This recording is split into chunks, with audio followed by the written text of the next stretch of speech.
من بی خود و تو بی خود، ما را که برد خانه. من چند تو را گفتم کم خور، دو سه پیمانه. در شهر یکی کس را هوشیار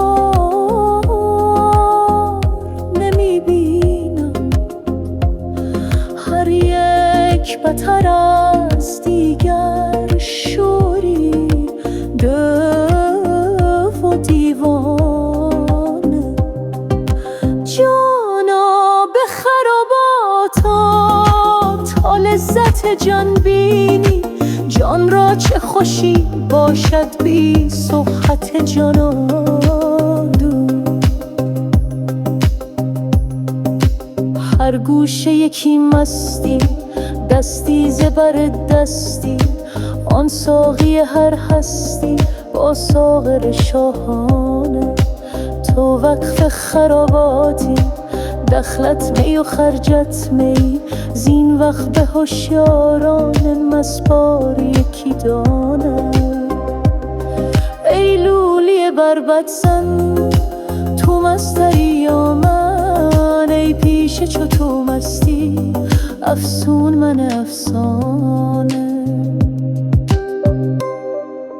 از خانه برون رفتم، مستیم به پیش آمد، در هر نظرش مضمر صد گلشن و کاشانه.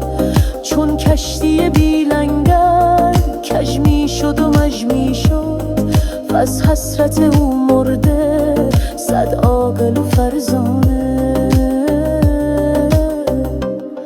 گفتم ز کجایی تو؟ تسخر زد و گفت ای جان، نیمیم ز ترکستان، نیمیم ز فرغانه، نیمیم ز آب و گل، نیمیم ز جان و دل، نیمیم لب دریا، نیمی همه دردانه.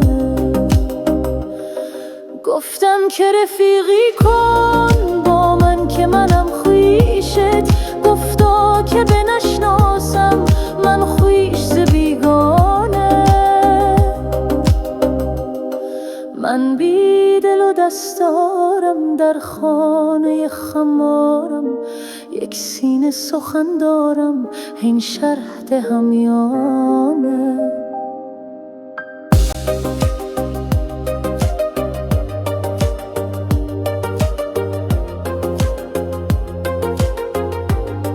در حلقه لنگانی می باید و لنگیدن، این پن ننوشیدی از خواجه عریانه.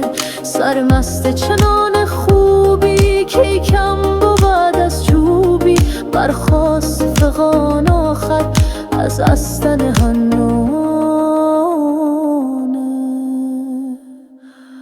من بی خود و تو بی خود، ما را که برد خانه. من چند تو را گفتم کم خور، دو سه پیمان.